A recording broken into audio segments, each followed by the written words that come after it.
Hey y'all, I'm Jen Horonjeff, founder of Savvy Cooperative, and I'm thrilled to be here on the Offscript Media Network to talk to you about a dirty little word, non-compliant.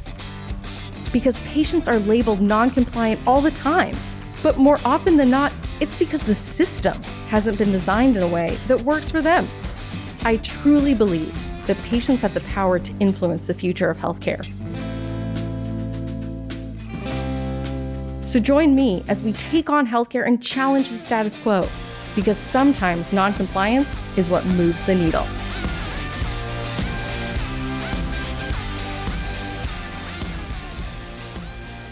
Hello, and welcome back to Noncompliant with Jen Horonjeff. I'm the founder and CEO of Savvy Cooperative and a senior producer here at the Offscript Media Network. I'm thrilled that today we are going to have such a fabulous guest on. I am proud to bring you Gabe Howard, the author of Mental Illness is an Asshole and Other Observations. He's also the host of Psych Central podcast. So Gabe, thanks so much for joining us. I am thrilled to be here. Thank you so much for having me. So, as I talk about your credentials here, I notice there's a theme around mental illness and psychology. Why in the world do you actually care about mental health? It's actually a very good question, and it has the standard answer because it happened to me. That's really the unfortunate part about mental health advocacy. There's almost nobody. In fact, I would place a wager that there is nobody in mental health advocacy who hasn't been personally affected by it. Either they themselves have a mental illness or somebody they care about has a mental illness. I think one of the interesting things for myself as somebody with physical illnesses is that there's just so much overlap then with the mental health community. I'll share, personally that members in my family have other mental health issues, but yet for me with somebody with physical disabilities and other types of diseases, it felt like there was a different stigma for my family members who had mental health issues that they were dealing with, as opposed to myself with physical health issues. Is this something that you're seeing in general as somebody, living and working in this community? Patients are always going to be stigmatized. And I'm sort of making air quotes over the stigmatized because not everybody sees it as stigma. But what I define as stigma is, doctors don't listen to us. People think that we don't know what's going on. They think that we have zero role to play in our own recovery. I mean, remember, it wasn't that far back that when you went to a doctor, you had to follow your doctor's orders. They were orders, for Pete's sake. I mean, you were basically a child. So there's that. We're always going to have this problem where we're the patients and the medical community is the medical community. And apparently we cannot be friends. We have to be sort of reluctant roommates, for lack of a better phrase. But then add on to that, people are just mean to people with mental illness. I get afraid of something that my doctor asked me to do, and they're like, well, it's for your own good. Well, you have to take the pills. Well, who cares if it's a side effect? You're better off. Could you imagine if somebody was having surgery and they said, I'm scared of the surgery, and everybody just looked at them and said, well, it's for your own good. Well, why are you crying? You have to do it or you're going to die. And that extends to our families. Our families aren't exactly getting any hugs either. In fact, they're often blamed for what's going on. So it's a lot of whisper, whisper, hush, hush. And that just leads to the stigma. I think that's a really just, excellent way to kind of tee it off. The fact that there's a different approach to mental illness and thinking about sort of innovations and where were we and where are we now. Has there been any progress in the mental health space in, let's say, the past decade? It's really tough to define progress. I always tell this little story. Let's say that if you don't come up with $10,000 by the end of the month, you're going to be evicted. You live in a really expensive apartment and you start with zero, right? And then you're halfway through the month and you've got $3,000. And you say, I'm not going to make it. And somebody says, well, but you started at zero and now you have $3,000. And this is supposed to be comforting, I guess, that you've made so much progress. But then of course you get to the end of the month and you've got $7,000. Yeah, you don't have $10,000. You're being evicted. I can't look you in the eyes, Jen, and tell you that there haven't been any positive changes in the last decade. But I can tell you that whether it's 10 years ago or it's today, people with mental illness are being evicted, to complete the analogy. And that's very problematic. And I think that's a great way to lead into what can we do? What is happening? Why are patients not able to get the care that they need? And what are they having to do to kind of just get by because the system is not working for them? The reality is there's no simple answer, and you and I don't have time to dig into all the problems. If we were hanging out at a coffee shop that never closed and they said that we could stay 48 hours, and therein lies the problem. It's so massive. The problems are so severe. This isn't a case of people slipping through the cracks or a few misunderstandings or a leak in the boat. No, the boat is on the bottom of the ocean. Everybody acknowledges that the boat's on the bottom of the ocean. Everybody says that they want to do something about the boat that's on the bottom of the ocean, but in reality, we don't.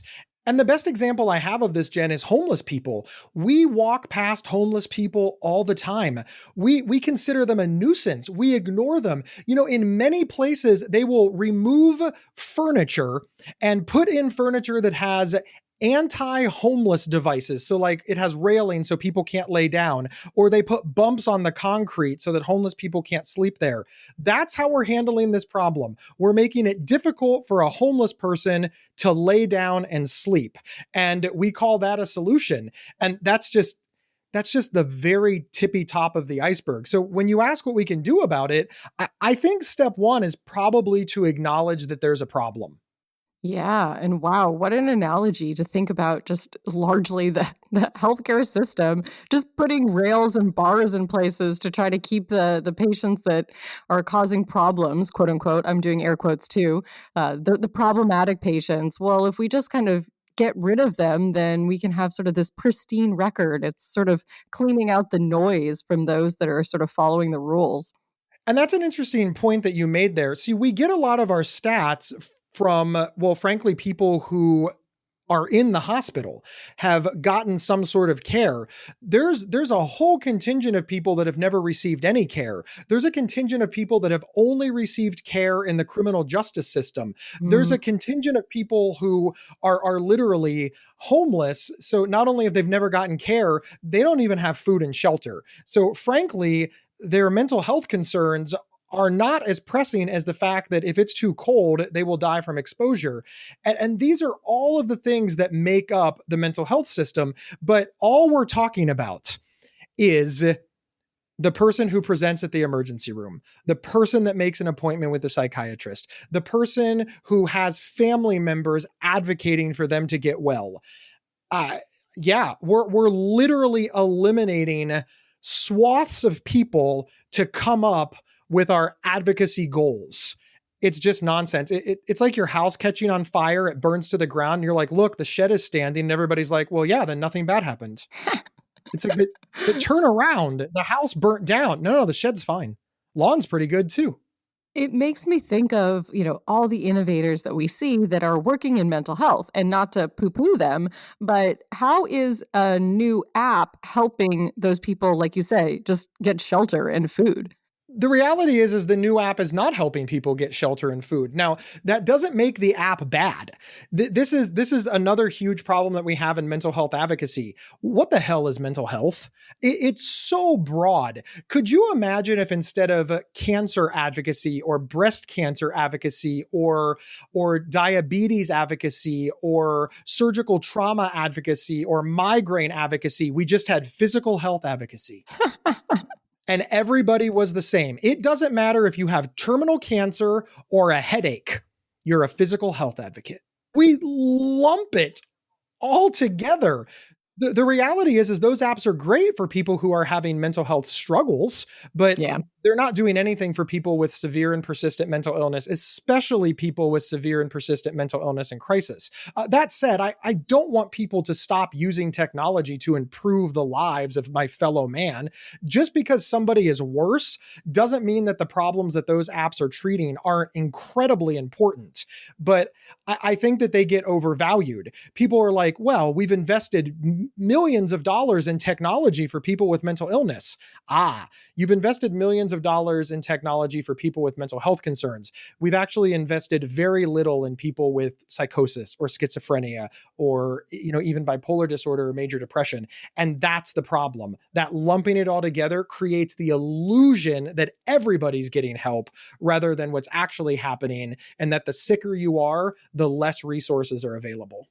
Yeah, and I know that you and I, when the pandemic started, had a conversation around this, around how is mental health and our virtual world, how are they coming together in a more cohesive way? Because, Gabe, isn't it just super easy that mental health is obvious that you can treat it remotely?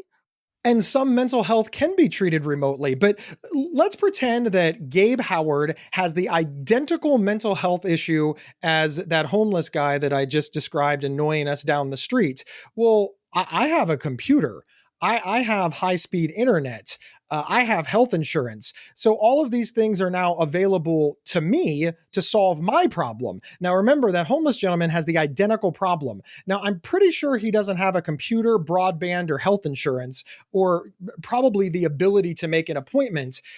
And that's where it gets so complicated. Why is the base assumption that every single person with a mental health problem having identical resources? This is literally nonsense. I would be laughed out of a room if I said, everybody should buy a Mercedes.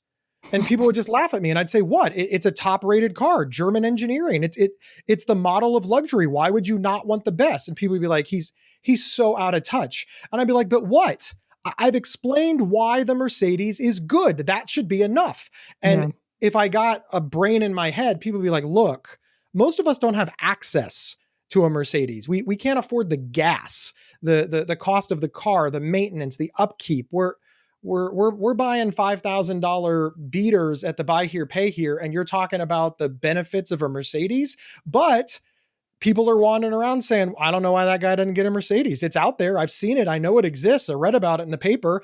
It's his fault. He doesn't want to get better. If he Mm. wanted to get better, he'd buy a Mercedes. Now, again, people are like, look, Gabe, you're an idiot. Not everybody can afford a Mercedes. We get that. But when I say that not everybody can afford access to healthcare, that not everybody can afford a doctor's appointment, that not everybody can afford what they need to be stable, people are like, well, they're just lazy. They should get a job.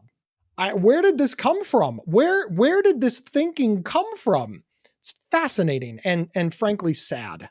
It's terribly sad. It just ascribes a sort of cookie cutter approach to mental health, and it is not the way that an individual patient would approach their care. And not only is it access and resources, but personal preferences. And are people comfortable with some of these different approaches? Like you had mentioned before, there may be opportunities where somebody wants to have an in-person session with, a mental health professional, as we may call them. I don't even know if that's what we should be thinking about them, because there are specializations even within mental health. But I think it's coming down to needing personal preferences, even if we can solve the access problem, which, can we solve that? Do you think we can solve that? The access problem is going to be difficult to resolve because it really doesn't matter what illness you have. You probably have an access problem. We're one of the only countries that has the phrase pre-existing condition. In other countries, they just call it your health history. Mm. There's not this stigma around having previously been sick. There is in America.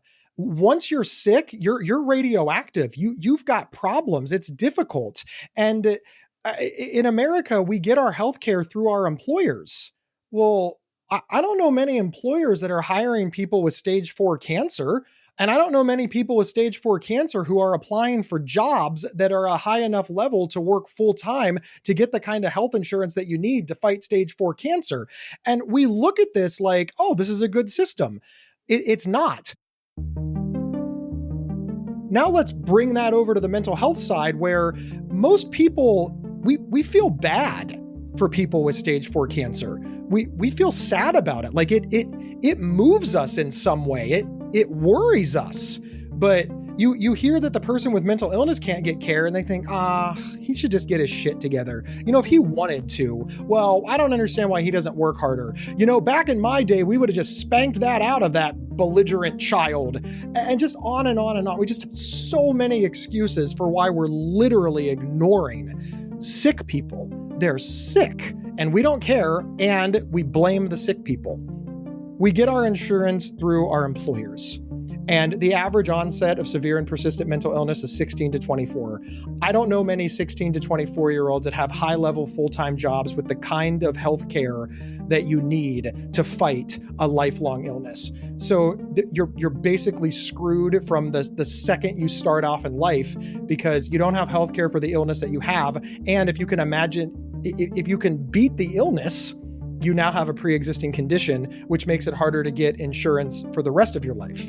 And again, not only are we okay with this, but when we introduced legislation to fix it with the Affordable Care Act, everybody said, no, that must be dismantled. We must dismantle that. We must figure out a way to take healthcare away from sick people. And we're fine with that. We're fine with it. Well, I am not fine with it. This in lies the problem of the fact that we are just making it harder and harder for people who want to help themselves to be able to have access to tools, to services, to the support network that they need. And I think that this is really no better example than in the mental health space, as you say, because there just are additional stigmas that are making it even harder for these individuals to find the care that they need. You want to know how to solve the problem? Just listen up. Everybody who has mental illness, stop it. There you go. We've resolved the problem. We did it. We've done it. We've solved it in this short little segment. Well, I feel very positive that we just got that kind of outcome. We should have you on every time. I know. Doesn't it sound ridiculous? Like I'm hoping that when people hear something like that, they think, that really sounds ridiculous. I guess the solution isn't to make the patient stop it and tell them to fix it. Like we need a more robust approach. Like when you really say it that way, I'm hoping that it gives people pause and it makes people think, we might need to pay more attention to this. I don't know. It's all I got.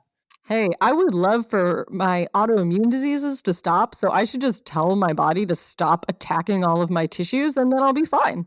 I feel really bad that I did not tell autoimmune diseases to stop it. I don't know if I have that power as I'm only a mental health advocate. I'm not a physical health advocate. So you're going to have to find your own advocate because we can't help each other. We must be siloed. See, doesn't that sound ridiculous as well? So autoimmune diseases, stop it. Stop it. Stop exactly. it. Well, we have solved healthcare. Gabe, as always, it is fabulous to speak with you. I know that our listeners always learn so much from hearing the expert wisdom that you bring to the table. So thank you for joining us today. Oh, you're very welcome. I think you're one of the only people who calls me an expert. Everybody else is just like, there's that loud redheaded guy. So I love the title that I have whenever you're around. Well, you deserve it. And this is the point that patients are the experts in their conditions. So thank you for sharing your voice. And we can't wait to have you back again. Anytime.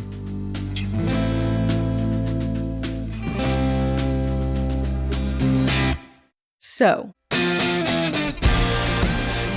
are you ready to challenge the status quo? Well, join me as we take on healthcare. Whether you're a patient who wants to share your story or a company who needs that valuable patient input, well, come on over to Savvy Cooperative. Visit us at www.savvy.coop. I'm Jen Horonjeff. Thanks for tuning in to this episode of Noncompliant.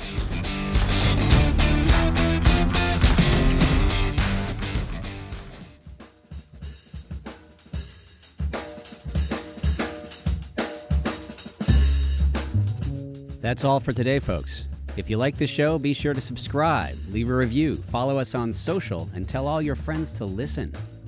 Out of Patience with Matthew Zachary is a product of Offscript Media. Our executive producer is Matthew Zachary. Our senior producers are Jen Horonjeff and Andrew McDowell. Darren Tunn is our production intern. It is recorded, mixed, and edited by Matthew Zachary. Our theme music is by the Mike Van Allen Quintet and by Mara. For advertising and media inquiries, email media@offscript.com. Hit us up at contact@offscript.com to share comments, feedback, and make guest recommendations. For more information, visit offscript.com.